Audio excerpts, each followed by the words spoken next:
Hi guys, I'm Pat. And I'm Shen, and this is our very first episode, our pilot, our baby, our first time to podcast era. We started this podcast kasi honestly, gusto lang namin magchika, no mic, no studio, just us and our Marites energy. Expect kwentos na minsan may sense, minsan sabaw, pero laging real. About life, love, adulting, red flags, at yung mga bagay na hindi namin tinype sa group chat. Truly, we'll be here every week, manifesting consistent energy, bringing tambay feels, unsolicited advice, and rants na dapat sa notes app lang. Pero bakit hindi gawing podcast, 'di ba? Since pilot to, kwentuhan muna. Like, how did this even start, Pat? Girl, remember that one time, nagpe-FaceTime tayo, nag-rant tayo sa FaceTime. Tapos sabi mo, let's start a podcast. Kala ko trip-trip lang. Tapos ayun, wala pa ring mic, pero meron tayong FaceTime at lakas ng loob. Tayo na to. Raw, unfiltered, medyo sabaw, pero laging present. So if you're still here, thank you, amigs. Sana matawa ka, makarelate ka, or kahit papano may kasama ka today. Follow, subscribe, or i-DM mo na yung chika mo. Anything. Baka yan na yung next topic namin. See you sa next episode! Hi, amigs! It's our first full episode at kung kailan tayo parehong kakagaling lang sa breakup, 'di ba? Yes, this is basically our Q1 debrief slash healing era. Kasi yes, we're heartbroken, but also may Mercury and Venus retrograde na nangyari. So may excuse tayo. Truly! So, kamustahan muna tayo? Just to, set the mood. So, kamusta ba tayo both? So, kamusta ka na ba? Ikaw, ikaw, amiga. Ako Kamusta ka? muna. Kamusta Ako. ako? I'm okay. I'm healing. I'm getting back my glow. Kumbaga, I'm getting my things settled here kasi now I'm in Australia. Ang dami kong kailangang ayusin. So, yun, I'm getting back to normal. Kumbaga. How about you? Ngayon, amigs, talagang masasabi ko na I'm evolving. Wow. I'm I'm Favorite. evolving. Oh, paninindigan ko talaga. I'm evolving and I'm healing emotionally, mentally, spiritually, and physically. Evolving! Okay, go. I love that. Emotionally, siguro I've been learning how to sit with my feelings without letting them drive. Ayun. Mentally, siguro I'm sharper, clearer, and spiritually I'm growing. Oh, that's so nice. We're all growing, we're all healing, we're all evolving, as you say. Okay. I'm also in that healing era. I'm better. That's what I can say. I'm better than what I was during Q1. Now that we're entering Q2, I'm better. I'm bolder. I'm wiser. You know, I'm just like bringing all the lessons that we had to learn in Q1 and just live and survive each and every day. Okay. So what surprised you about the first quarter of this year? I was way stronger than I gave myself credit for. Oh, that's so true. I'm such a proud amigs right here. But yeah, you're so much stronger than you think. My God. Ang Ayun. dami kong pinagdaanan na akala ko it would break me. But ayun, I'm still standing even better than before. That's so that's so nice, amigs. I'm so proud. Yun lang talaga. I'm such a proud amigs. Kasi, Diyos ko, if alam lang nila yung mga pinagdaanan mo this year, and to think na first quarter pa lang, it felt like it was years. Ang lala. Right? Chaotic. Wala, very chaotic. But ako naman, what surprised me about this year is I could still stand up even if what I've gone through was so, so degrading, so belittling, so undermining of my worth. Na kaya mo palang, alam mo, it's yourself that's gonna help you with it. So kaya pala natin. Nakailang versions na ako ng sarili ko, pero iba kasi yung effect ngayon kasi I'm currently in a different country. So I'm still adjusting and coupled with that pa yung nangyari.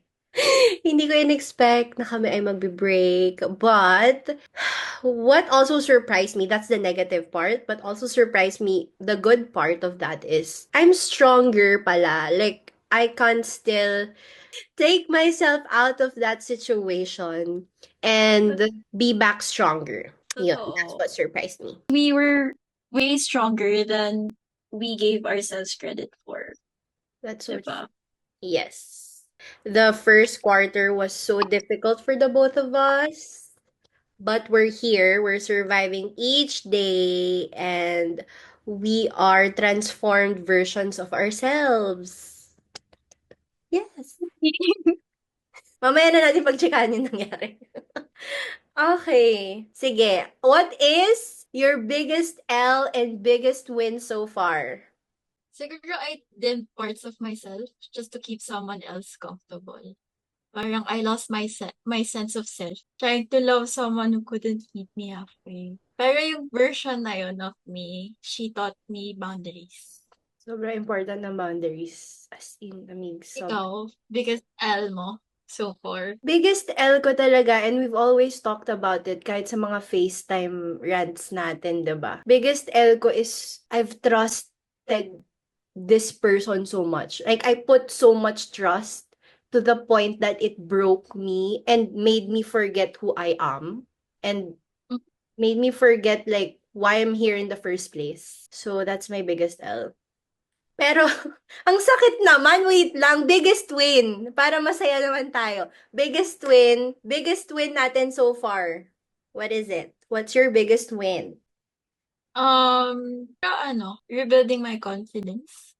Reclaiming my power, my peace, and remembering the kind of love I truly deserve. Yes, pwedeng copy-paste ko na lang siya sabihin ko. Yun din yung biggest win, but for me, the biggest win talaga is I'm still here. I took myself out of a situation and I'm still like surviving every day. Yun, biggest win. Do you feel like this year started soft or chaotic agad? Girl, tinatanong pa ba yan? Oh my God. Parang, Chaotic agad, di ba? chaotic na. Period. Chaotic. Period. Period. January 1 pa lang. What the fuck was that? Is December 31 pa lang. Christmas Day. Christmas Day pa lang. Parang, ito na ba yun? Funny story. Christmas Day, kami pa nung ex ko. Okay? So, ako naman, since we're not spending Christmas together, we're spending Christmas with our families, I sent a super, super cutesy, medyo gantong message. Sobrang cute, sobrang lovey-dovey. Girl, ang sinabi lang niya, thank you, Merry Christmas. Hindi ko yun nakwento sa'yo before. Pero yun yung sinabi niya. Thank you. Merry Christmas then. The fuck? So, yun na yun. But anyway, yes, chaotic period. Parang may dumaan na malaking bus sa harapan natin, tapos talagang binangga tayo. Hindi lang bangga, binalikan pa. Binalikan. Tapos nagka ulit. Tapos binalikan ulit. Oh my God. Double, triple, quadruple kill. Grabe, ang lala. Very chaotic. Siguro it was just the universe clearing up space for the blessings that I truly deserve. That's alright. Kasi we have this, may mga purging seasons talaga tayo, right? Para siyang purge talaga. Yun. So, tinatanggal lang talaga ng universe yung mga taong hindi deserve na maging part ng life natin. But for me, this year started very chaotic. The ending of last year was chaotic. Fast forward to the beginning of this year, it was very chaotic. Now ko lang nafe-feel yung calmness. So, talagang ang lala ng first quarter. Girl, ang lala. So to summarize, our Q1 of 2025, pareho tayong naging single. I think we have the right na i-share. Na i-share kung paano ba talaga nag-unfold yung breakups natin. So, bato ba topic tayo? Sino una? Bato ba topic? O, bato ba topic ka? Kasi, ang bigat baka may umiyak dito O, bato ba topic? Pareho naman tayo hiyak.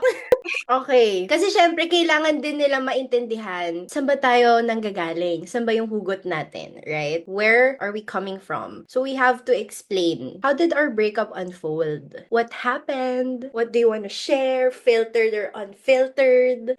Sobrang chaotic kasi nang nangyari. Medyo, hindi ko siya, ikaw na lang kaya. Okay. Hindi ko alam.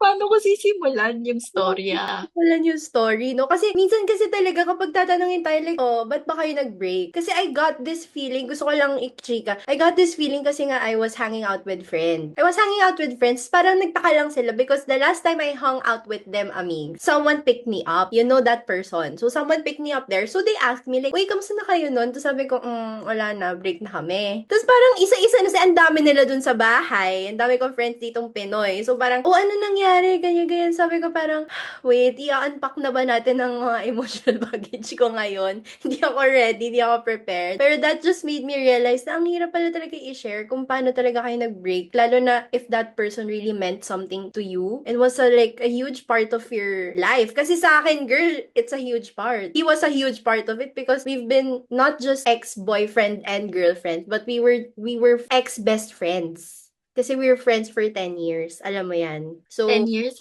parang 12, ay, 12 years. 12 years, tama, 12. So, more than a decade. More than a decade. 12 years nga. So, oh, 'di ba? Medyo naguguluhan na. Shaking it up. So, yon they were asking me. Tapos, ang hirap ko talagang i-explain. Ang hirap kong i-unpack. It's just so hard. But I always, pero when we talk about it, it's just, I always tell you na parang nagising ako one day na hindi ko na kayang makita yung sarili ko in that specific phase of my life. Because that time, I was so down. I was, parang I've lost my spark. I've lost my sense of self. Kasi I made him a priority. So, it wasn't healthy anymore. So I told myself, sige, okay, kahit sobrang hirap kasi I know I'm not just gonna lose a boyfriend, but I'm gonna lose a best friend. So, yun, I had the courage, pero text lang yun. Had the courage to text a paragraph. A paragraph, ganito kahaba. Sabi ko, I can't do it anymore. And then, because his personalities, he has a very egotistic personality as well. He's a very strong, may strong personality siya. Yung bato niya sa akin dun sa message ko, parang he wanted it din naman. So parang it was so messy talaga. How it unfolded, shocks. Actually, until now, it's just like imagine an onion and you're peeling through all the layers because there's so much layers to it. But basically, how it unfolded was, mind you, backstory, this person was my best friend of 12 years. And Mhm. then when he got here in Australia, we weren't like talking naman. Tapos I got here in Australia last year and then we weren't in a good place and then we started to reconnect and then biglang nag-aminan kami ng feelings and then biglang boom, naging kami. And it shook everyone. And because nga mag-best friend kami of 12 years, same kami ng group of friends, same kami ng circle, and when people knew, oh my God, they weren't happy about it. And the other set of people that weren't happy about it were my family. So, yun na yung mga signs sa akin. Pero ako kasi, sabi ko, ako lang naman yung andito, tsaka siya. So, we're gonna work it out. And we're gonna prove to them that it's worth fighting for. May ganun pa. You and me against all of them. Ganon. But how it unfolded was, there were a lot of signs because I'm the type of person na I have certain ideas of a relationship, parang naka-checklist yan sa head ko. And Mhm. I have that idea that when someone loves you, they're gonna do everything that they can to make you feel that you are loved. Right? Meron pa nga tayong sinasabing bare minimum. So, marami kami naging issue like hindi niya mabigay yung bare minimum. Tapos, ako daw, I'm too mataas daw yung standards ko. Pero I believe my standards aren't that high. So, sabi ko, doon na ako Bigay ka ng isang situation explaining na yung sinasabi mo na your standards standards is high. isn't high. Okay. So, ito yung situation. I live in a certain suburb in Sydney, which is 30 minutes away from him. My work is 9 to 5 lang. His work is night shift all the time. So, yung day off ko is fixed. his day off is like rotating. So whenever his day off suits my day off, like yung magmamatch, parang I would expect him like, kasi nga, we don't see each other all the time. So I would Mm. expect him like to initiate something like, hey, I'm gonna go to you, or kunyari, Tuesday night, pwede niya akong sunduin from work, uy, tara, mag-ano tayo, spontaneous, like whatever, or spontaneous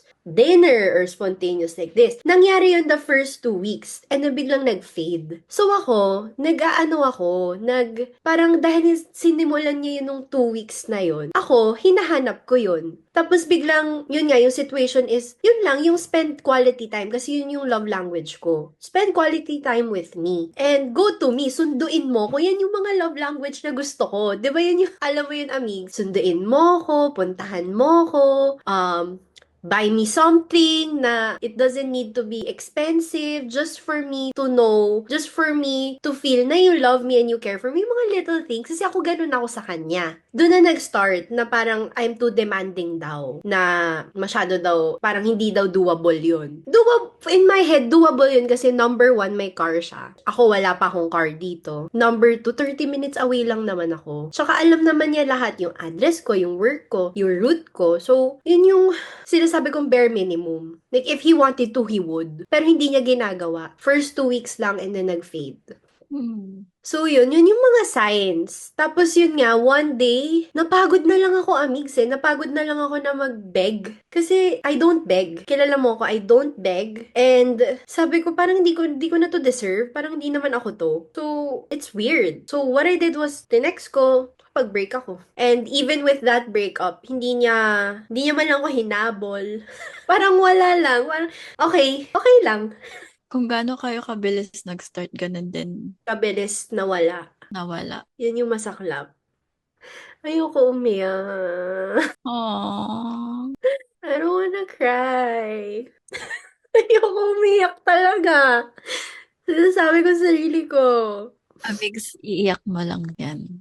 Kasi nga ano eh, yun nga yung lagi ko sinasabi, like, bakit hindi mabigay sa akin yun? Tapos kapag, di ba, kapag ibang tao yung tinatanong ko or nag-open up ako sa ibang tao, openly nilang, mga kaibigan ko nga dito, openly nilang ginagawang puntahan ako or mag-set ng date with me if I need them. Ikaw, one call away kita. Alam mo yun, sa kanya kahit tawag, wala. Even nung nakipag-break ako. So, I felt like it didn't matter to him. I didn't matter anymore. So, what's the point, 'di ba? To think na 12 years kayong magkakilala, na you considered him as your guy best friend Of who knows course, you well. lagi ko yun sinasabi sa inyo eh, na parang siya yung guy best friend ko, ganyan. We've been part of each other's lives, lahat ng phases ng lives namin, andyan kami. Kung hindi man big part, andun kami, part kami. Ano lang, it just hurts. Siguro ngayon na nasa healing year ako, tapos when we reminisce about it or when we talk about it, it still hurts because like other people would do anything to make you feel better. He knows me so well, pero he Hmm. still didn't do anything to comfort me, knowing na wala akong family dito, ako lang mag-isa. I only have friends. Yun, just makes me think na everything that we had wasn't genuine. Ayoko na. Ikaw naman. Kaya ko pa. Kaya ko pa, basta tayo together. Okay, how about you? Ako naman, alam mo yung feeling na parang akala mo parang endgame na. You're okay. Okay kayo. Masaya kayo together. And then, one day, bigla na lang, parang nag-180. Bumagsak lahat, gumuho lahat. Nakakala mo, yung foundation nyo, strong. Pero, pagtingin mo sa other side, malala na pala yung sira. Malala na pala. Grabe na yung damage. Hindi mo ina-expect na mangyayari yun sa'yo. I mean, personally sa'yo. And sa inyo, kasi nga may foundation. Pero sobrang lala. Pero ano, what made you... Kasi I was there while you were dealing with it. You were there while I was dealing with my own things in my previous relationship. Pero what made you tell yourself na parang tama na, ayoko na, this is not right? Is there a specific moment or like bigla gut feeling na lang at talagang inahon mo na lang yung sarili mo dun? Lahat naman, my friends, my family, sinasabi nila, na iba yung aura ako na, yun nga, I lost my spark. And then, hindi ko din nafe-feel yung sarili ko na parang ibang tao na yung nakikita ko sa salamin. Hindi na yun yung old Shanna na you built for so many years. Oo, siya yung old Shannon. Wait lang, naiiyak kasi ako. It's a therapy session/podcast talaga. Okay lang yung maganda ka na. Maganda naman tayo. Okay lang umiyak. I need to breathe. I can't breathe. Pero sobrang I relate to you when you said the foundation. Kasi with me, with my situation naman, parang I was determined. Parang lakas ng justification ko na magwo-work yung relationship namin because meron na kaming foundation of a friendship for how many years. But then, totoo pala yung sinasabi nila na if you dip your toes into new territories, that's when you know the truth, the reality of it. So, shrugging off the fact that I believe that we had a strong foundation and I was so excited to get into a relationship with my best friend, I didn't think about the problems and the external factors. Yun lang, parang, di ba pag lagi mo akong tinatanong na parang pag-isipan mo ng mabuti, I trust you, pag-isipan mo na mabuti. Sabi ko na pag-iisipan ko naman ng mabuti. Excited nga ako pero hindi ko talaga naisip na paano nakapag itong factor yung pamilya ko, yung dynamic ng buhay, tapos sabay mo pa dun sa adjusting sa new country. Alam mo yung parang hindi ko naisip. Kasi inisip ko lang, sige, I'm gonna make it work. I'm gonna make it work. Pero in the end, wala, Sobrang nabigo na naman. Nabigo na naman po tayo. Foundation is very important, yes. Pero it still, I think, depends on both of the people who's gonna make the relationship work talaga. And the external factors din. 'Di ba? ito. Pero kung isa lang sa inyo yung lumalaban, Exactly. rebuild, hindi siya mag-last. True. Okay. Kasi 'di ba very into spirituality ka, Amigs? Ikaw yung nag-ano sa akin eh. Ikaw yung ano ba to? Nag-influence sa akin about spirituality, about like signs from the universe, whatever, yung mga ganon. So, may mga signs ba galing sa universe na parang nag-shake up sa sarili mo? Na this is not the right relationship na for me. Oo, madami. Una sa lahat, internally, yung feeling ko sa sarili ko, Mhm. parang iba. May iba talaga. Hindi siya Iba yung feeling. And yung nasa-sense din ng mga tao sa paligid ko. important talaga yan. Yan minsan talaga yung hindi natin naiisip eh. Yung parang, di ba yung sabi nila, it's you and me against the world. Wag na natin like isipin yung iba. Pero it does make a difference, right? Mhm. Yung mga tao sa paligid. Lalo na yung relative. Family. Family talaga. Number one. Family. Nagkakalabuan na kami. Napapansin ng mom ko, kahit hindi ako nag-open up sa kanila. Jolly pa rin naman ako. We're pretending. Pero hindi ko alam na nafe-feel na nila na something's off. Doon na yung lagi akong message ng mom ko na, kamusta ka? Ganyan, ganyan. Hindi ko pinapansin. Pero alam niya na kahit pumupunta dito yung guy, pansin nila na there's something off. And then, isa pa is yung katawan ko mismo, physically. May changes. Madalas ako magkasakit. Yung mental headspace ko, hindi din okay. Parang na-drain. Alam mo, totoong-totoo yun yung si tita nagme-message sa'yo. Kasi nga kayo nasa Pilipinas kayo eh. Buti nga nasa isang country kayo both. Isipin mo yung sa mom ko din. Everyday siyang tumatawag, hindi ko sinasagot. You know me as a Libra girl. Kapag alam ko ng something's wrong, I isolate myself. So, nangyari nun, lagi kami nag-uusap ng parents ko, lagi kami nag-uusap ng mom ko, close na close kami niyan. Tapos, nung nagkakalabuan na kami, kasi hindi ko talaga sinabi muna sa family ko na nagkaroon ako ng relationship. Ikaw yung unang-una kong sinabihan. Ah, And then, hindi pa nila alam, pero nakikita nila sa location ko na lagi ako nandun sa place nung ex ko. So, parang feeling ko alam na nila. They're just waiting for me to say it or parang aminin sa kanila. Pero yun nga, laging nagme-message yung mom ko, laging tumatawag, hindi ko sinasagot. Tapos bigla na lang magme-message yan sa WhatsApp, sa Messenger. Iba-iba yung mga message niya. Tapos mga, kamusta ka na? Are you okay? Kasi alam nila yung nararamdaman talaga ng nanay natin if we're not okay. So, yun. Ganon din yung nangyari sa akin eh. Yung family ko mismo, nakapansin nung change. Ito pa yung nakakaano kasi here in Australia, syempre, nagre-rent ako ng room in a shared condo. So, yung housemate ko foreigner siya. Close naman kami. Kasi hindi naman magkalayo yung edad namin eh. Tapos kami lang dalawa dito sa house. Tapos biglang nung nakita niya kasi ako sa living room na umiiyak. Nakwento ko to sa'yo.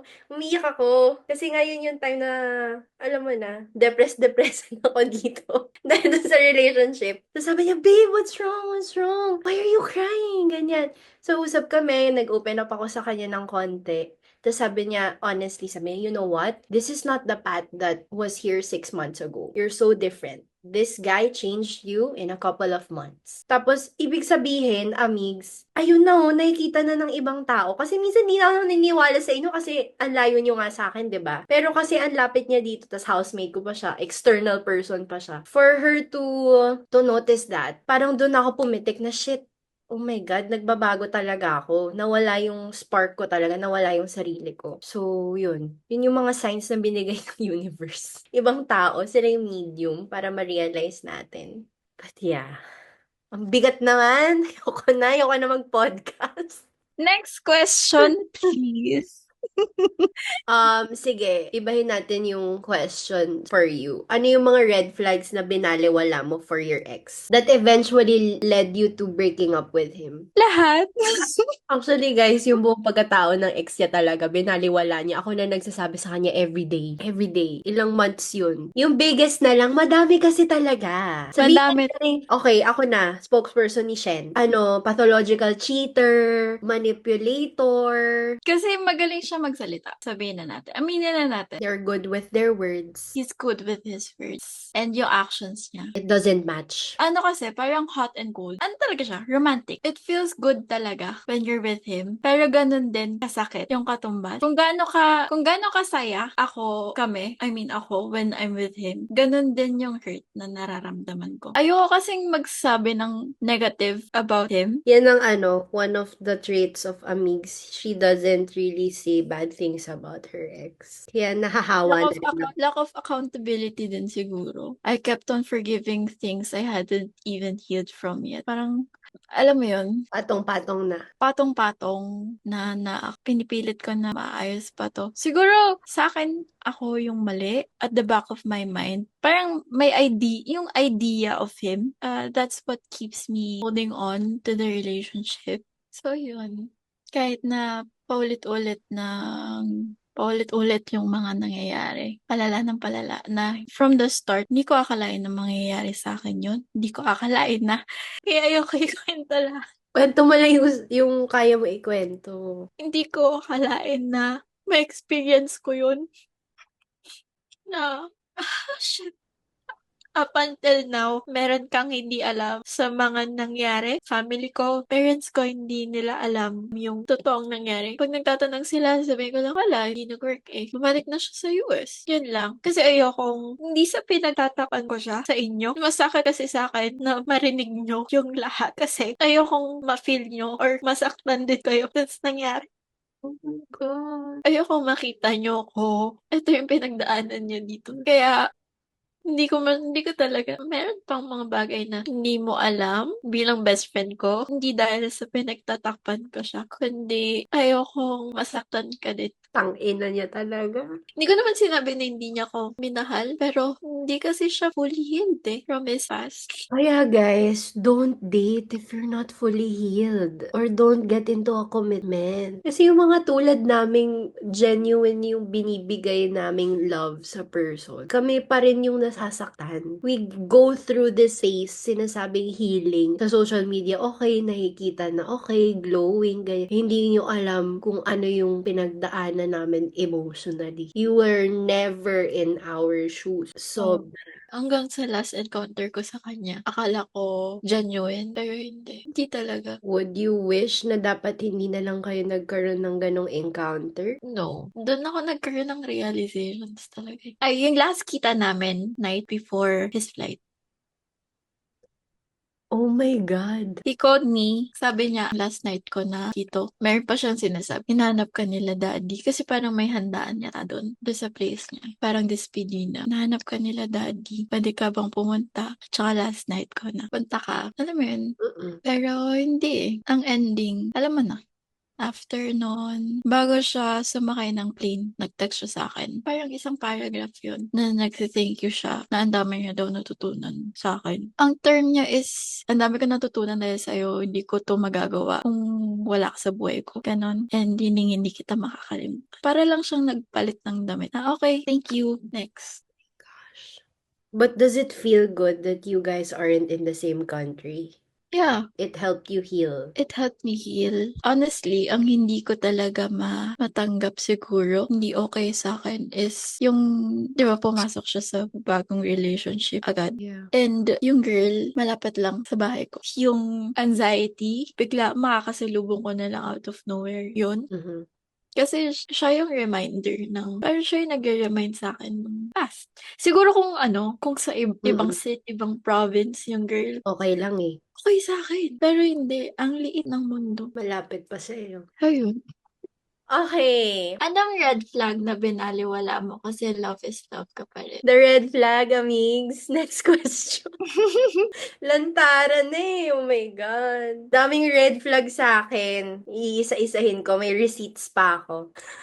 The red flag was maybe the biggest red flag that na binaliwala ko talaga is yung status niya here. Bakit? Kasi yun naman yung punot dulo na issue ng lahat ng tropa natin sa akin at ng family ko. So they were just so afraid that because magkaiba kami ng status here. Siguro alam na siguro yun ng mga tao kasi here sa Australia, iba-iba yung status mo when you come here. Some come here with different visa, some come here with this, with that, ganyan, ganyan. Ako, I came here legally bounded by a contract sa employer ko. So, yun talaga yung naging biggest red flag nung nalaman nila, oh my God, jowa na ni ate or jowa na ni Patsy, bakit ang bilis? Yun. Kasi dun So, yun yung parang root eh. Yun yung so root. parang tingin ng ibang tao, part of it, ginamit ka lang for the status. Pwede.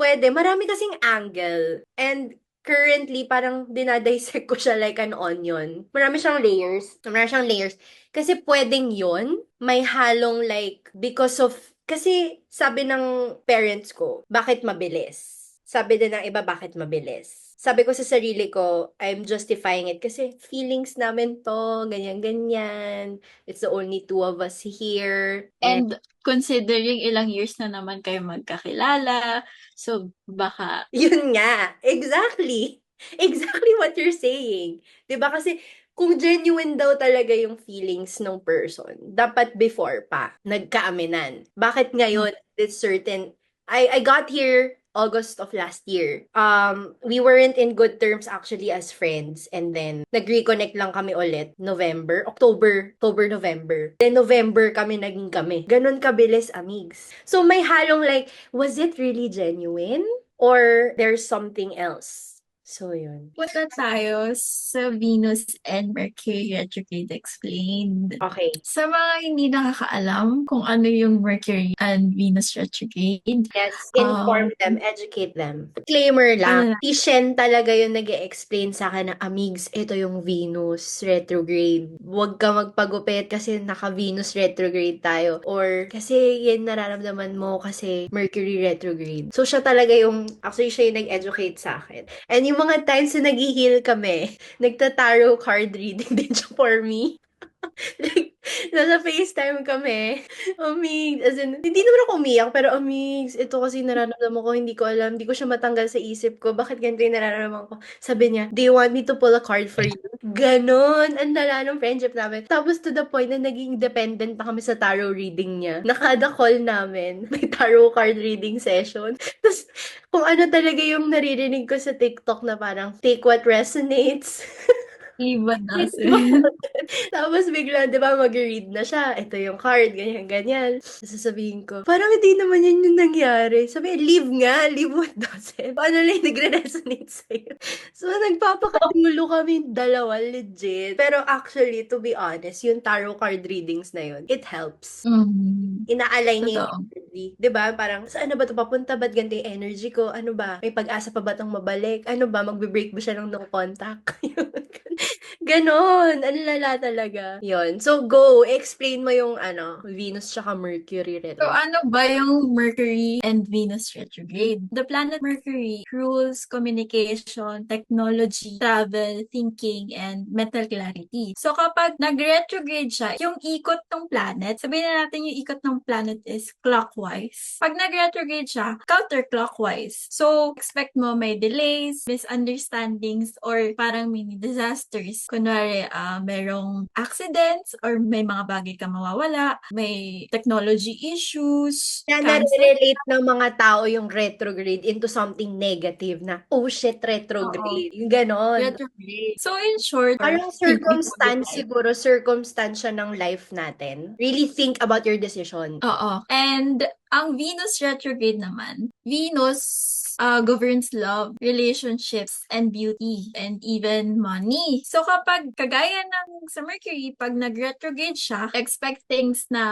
magkaroon ng medyo gulo, Mhm. related to love and self-worth, mga ganun. Like, ex na biglang magpaparamdam or bigla kayong magbe-break ng jowa mo. Minsan sa career, parang mawalan ka ng pera or mas-scam ka. Basta may something na mangyayari. Tapos, take note guys, kasi nagkaroon ng Mercury retrograde nung first quarter. And then, like, weeks after, nagkaroon ng Venus retrograde. 'Di ba? Yun yung nangyari. Mm-mm. So, Mercury na No, 1 month kasi naka-retrograde yung Mercury. Tapos yung Venus is 2 months. Nung first quarter, may time na nagsabay ang Mercury tsaka Venus. Kaya mabigat yung first quarter. ang dami nagka-crash out. Year. Ang daming nagka-crash out. Kami nagka-crash out. Ang daming breakup. Tapos, yun yung time din na kasi, masingit ko lang, yun yung time na nakabreak ko lang. Tapos sabi ko, Amigs, gusto ko magpagupit. Tapos sabi ni Amigs, pag-isipan mo muna. Kasi, hindi pa direct ang Venus. 'Di ba? So, kailangan,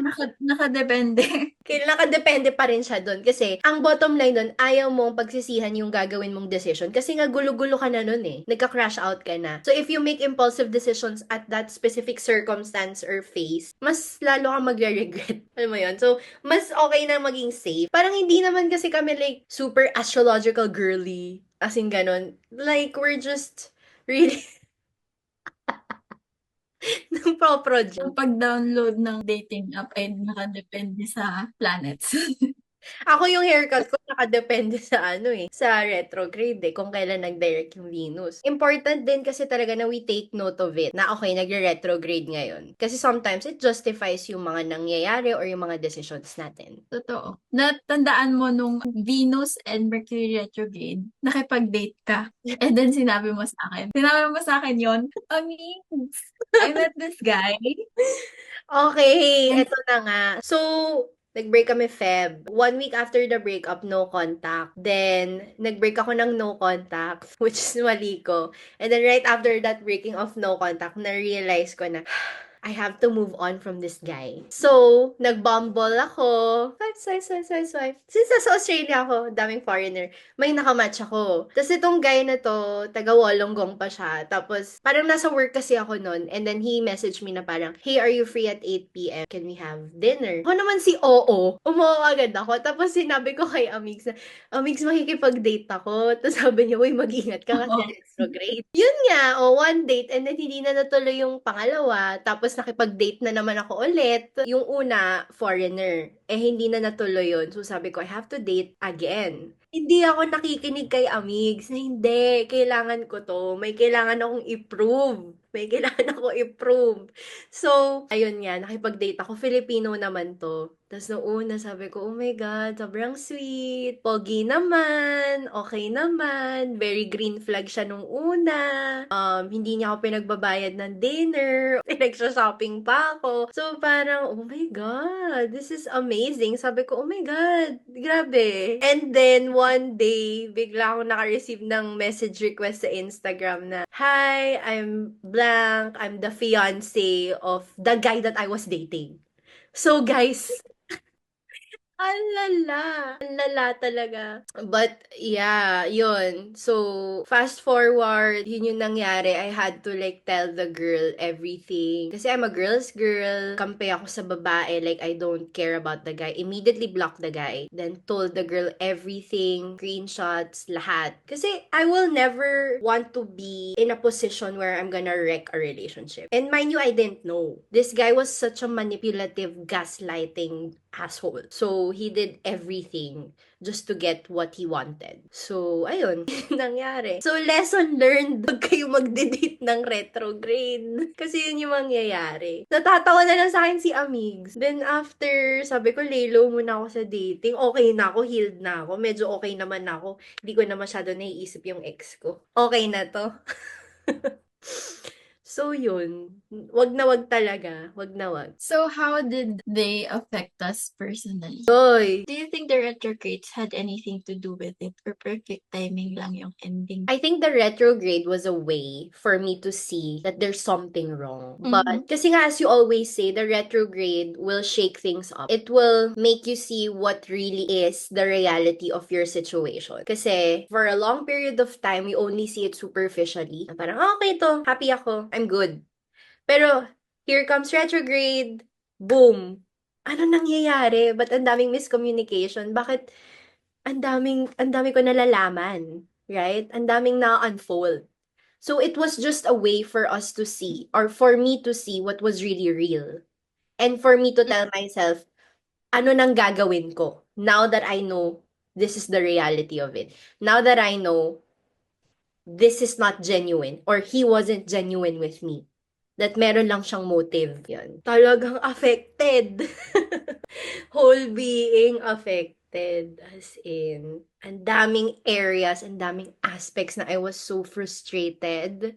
And I was so disappointed na parang, alam niyo yung mga bare minimum na dapat binibigay in a relationship, hindi niya mabigay. So, it will make you question, like, your worth and your value. I was questioning my worth. I was questioning myself. I was questioning everything about myself. So, ganun siya nag-affect sa akin personally. Ikaw, Amigs? Sobrang affected talaga ako. Nag-start yung Mercury-Venus retrograde. Talagang inalog niya talaga yung buhay ko. Parang tsunami. Sis, lahat na ng ano, lahat na.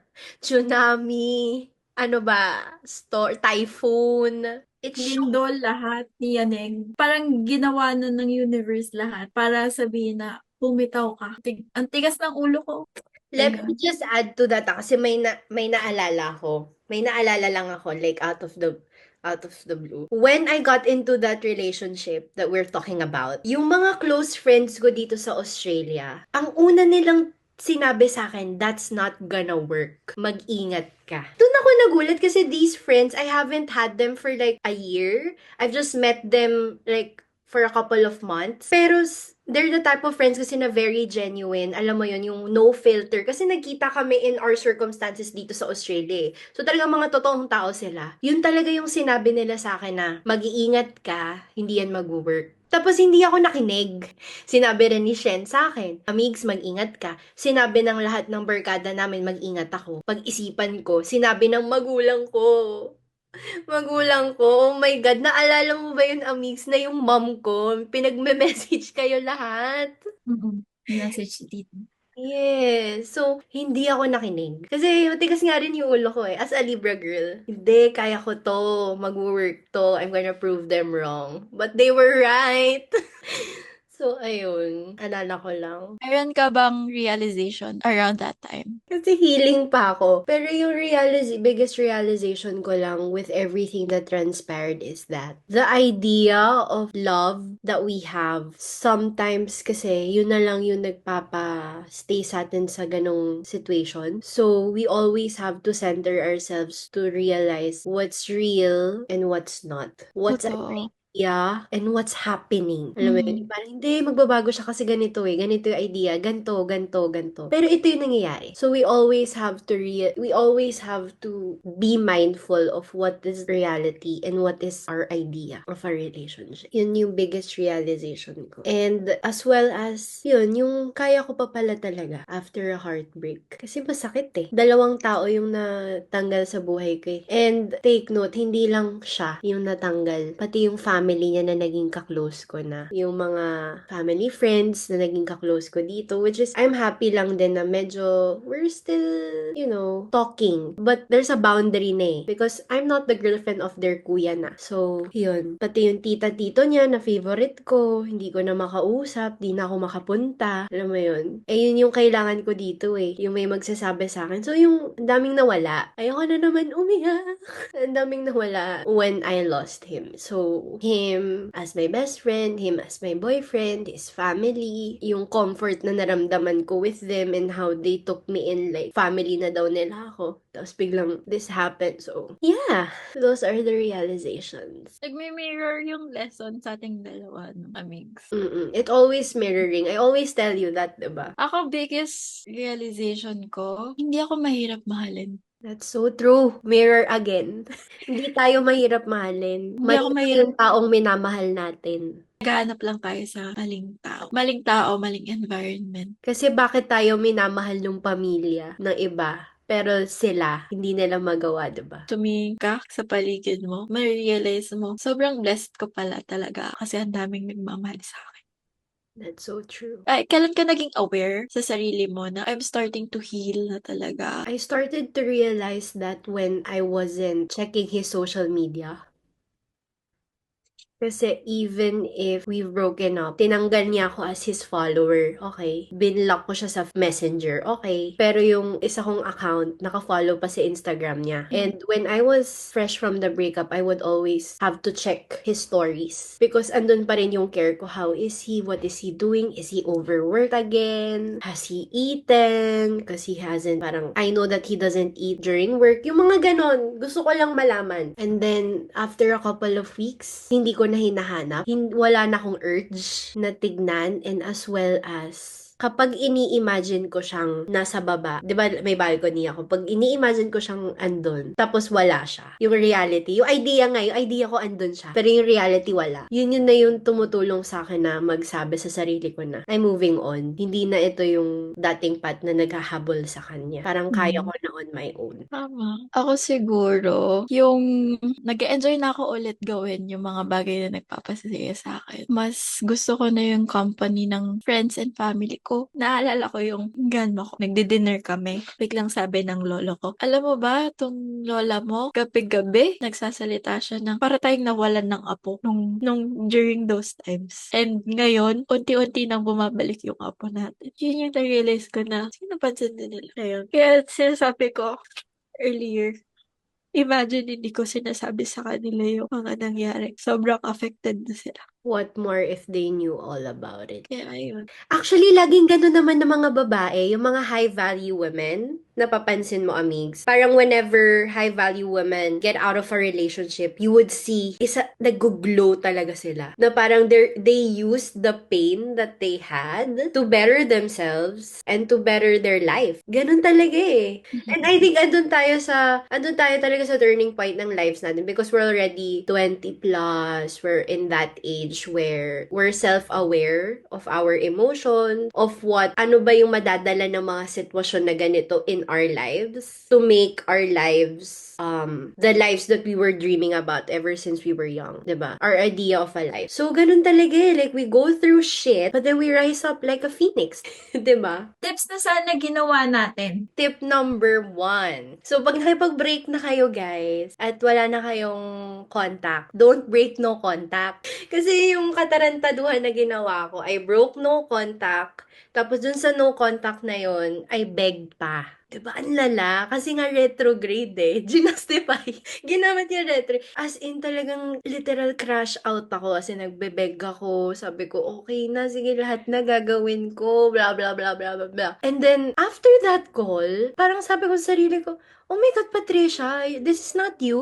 Bakit mo ginawa yun? 'Di ba? Parang, bakit mo binaba yung sarili mo for a person that can't give you what you need and what you deserve? So, don't break no contact and don't do something that will, undermine your worth. Yun yung number one tip ko. At huwag kayo magde-date agad. Lalo na retrograde. Oh my God. Ikaw, Amigs, what's your tips? During that time, during retrograde, yun yung time na kailangan mong pag-isipan muna ng maigi yung next actions mo. Time siya to reflect on certain aspects of your life. Analyze mo what's working and what's not. Ano kaya message ng universe sa akin? Bakit kaya nangyari itong delay na to sa life? Yung retrograde, hindi siya parang series of kamalasan na nangyayari sa buhay mo. So, ayun, just slow down. But anyway, yeah, that's right. Totoo yan. You have to slow down. You have to think about your decisions. Take this time to think about it. Yun. And another tip then is to focus on yourself. Kasi hindi lang naman sa retrograde yung topic natin. It's about like healing from a really sad or traumatic experience or a breakup, right? So every after breakup, you always have to center yourselves and think about your worth. Think about yourself, love yourself, talagang center mo muna yung sarili mo with making yourself whole again. Kasi na-break ka eh. So, yun talaga. Kahit ilang versions man, this is always a joke with me and myself and some friends na parang pang ilang version ko na to, pero at least may mga versions. So, nag-change. Nag-evolve. So, ayun. Ito funny. Kung may zodiac sign yung relationship mo, ano yung placement yung may sala? Scorpio. Ako, Pisces. Basta water sign. Kasi hindi talaga compatible ang water sign sa mga air sign. Libra ka eh. Libra rising ako. Rising. Scorpio. Ako, Pisces. Cancer, Pisces, Scorpio. Yun. Ako, based from experience, siguro Capricorn and Pisces. Capricorn, Pisces, tsaka Gemini. Yun, isa-isa na. Lahat na kaya? Lahat na. Except for Libra and Aquarius. What if Libra talaga? What if Libra talaga yung may problem? Oh my God, that's gonna be so fun. So what are we taking with us from Q1? What are we taking? Mhm. Wala. Wala na, Amis. I'm gonna leave everything behind. But kidding aside, maybe what I'm gonna take from that talaga is the strength that I had to pull myself out of the situation na I don't wanna get into anymore. Diba nung sa past relationship ko, I tried to set boundaries. Especially with my decision making in terms of my career, in terms of my life here, and what happened was kasi sa sobrang nag-dive into yung family niya, naging pala desisyon, kumbaga, in layman's term, na I know naman, wala namang negative implication yung person na yun sa family niya, but it made me feel some sort of way, which my ex did not understand. So, it made me feel like I had no boundaries at all, na they could say something and think that that's okay for Pat. No way, kasi I've built myself for so many years na talagang strong ako sa boundaries ko, sa goals ko. So, nung nag-set ako ng boundary, wala, hindi niya naintindihan. Walang emotional intelligence eh. Hindi niya naintindihan yung na I'm setting up boundaries because it affected me. So, setting up boundaries is such an important thing kasi ikaw yun eh. Sabi ko nga lahat ng tao may boundaries, 'di ba? So, kung anong matitake ko from Q1 is to continue setting boundaries, especially if I know people will or can step on those boundaries. Mhm. Yon. We deserve the love that doesn't confuse us. That's so true. We deserve it. Cravings ko yan. Every day. And that red flags don't turn green with hope. Pag red siya, red na talaga. Hindi siya Hindi magiging siya magiging green. Hindi siya stoplight na pag red, aantayin mo mag-green. Hindi. Unless colorblind ka. na I think naman hindi ka naman colorblind. Okay. Bali, ang start talaga ng year natin is May 2025. Happy New Year! Happy New Year! Happy New Year Kasi sa'yo. parang ano lang yun, parang purge season lang talaga Ano lang yung yun? Extension lang January, 2024. January to April, gano'n. Extension lang siya, sis. Ito talaga yung New Year natin. Oh, Happy New Year! New Year! I have a question. Kasi I've been thinking about it ever since na we talked about like making a podcast and then this would be our first episode. Remember Oo. we were talking about like what if they changed? Will we ever go back? Pero I wanna change that na. What if they change and nagparamdam sila ngayon? Like ngayon in out like literally right now. Will you ever go back? Will you give it a chance? Ngayon na, I'm talking about now, not like a year from now or 2 years or 3 years, 4 years, 5 years from now. Example, hypothetical, yung ex mo, um, biglang, hypothetical, I don't claim this energy. Biglang tumawag sa'yo, biglang kinausap ka, tapos he said all the right words. He said all the words that you've been wanting to hear or needing to hear ever since. Bakit ngayon? Ngayon nga! Kasi Joke.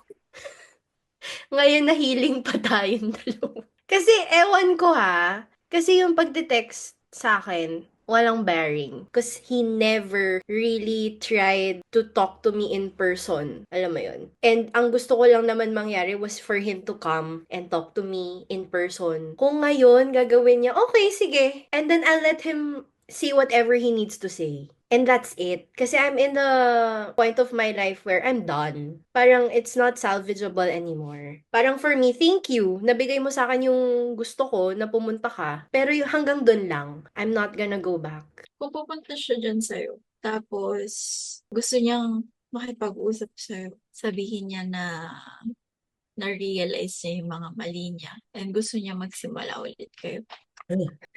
Ito kasi yun, Amigs.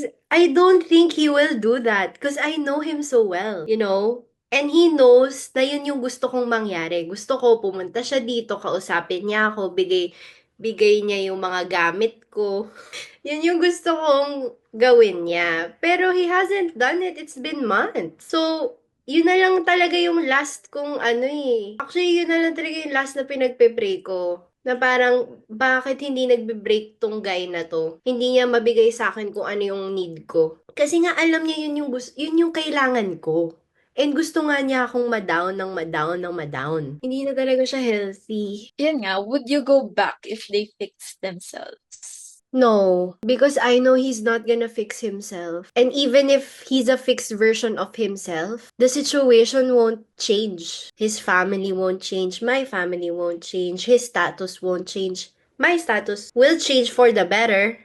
That's for sure. But I'm not. Yun lang yung hinihiling ko sana talaga, Amix. Na sana makausap niya ako in person. Yun lang. Seeing him in person right now, sabi ko nga, if I see him in public, like here around Sydney, when I'm with my friends or I'm alone, feeling ko pag nakita ko siya, masasabunutan ko siya. Kasi nasa anger ako eh. Yung parang, bakit mo to ginawa sa akin?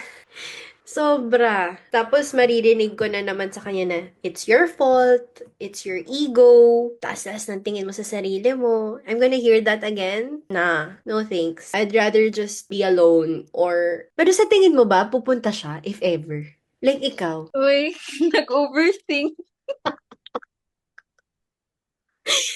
Yeah, Eh, mag-pull ka nga ng card.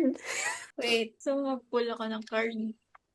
Mamaya na, tapusin muna natin tong podcast. So, ikaw, would you go back? Hypothetical. He came back here in the Philippines. He booked a ticket, told you he's going to change. Everything that you wanted to hear from him. Maybe in a different timeline. Pero not now. Not now. Hindi na ako babalik sa situation na I had to heal from. Tama naman. I will always say what I said before na the healed Shen won't even think about going back to that guy. The healed version of that guy. Kasi by that time, sis, iba na yung mindset mo, iba ka na nun. Most probably, you're in a relationship na that's far off from what you had from your ex, with your ex, rather. Pero yun lang, mas interesting kasi kung ngayon. Kasi ngayon, Yun. Siguro mga after 3 years, ganon. Pero wag ngayon. ikaw kasi, FI. ikaw kasi nakita mo yung ex mo personally before kayo nag-part ways eh. Like physically, nakita mo siya eh. Iba yun sis sa akin. Sa akin, pinagkait sa akin yung yon. Gets mo? Kaya ako, yung feelings ko talaga all over the place. Pero alam ko sa sarili ko, I'm not gonna go back. Pero bigay mo naman sa akin yung kailangan ko, which is yung kausapin mo ko personally. Or nung time na yun na kailangan ko ng kaibigan, bakit hindi niya yun nagawa? Hindi niya na set aside na, okay, Pat is feeling so Pat is spiraling right now. This is not Pat.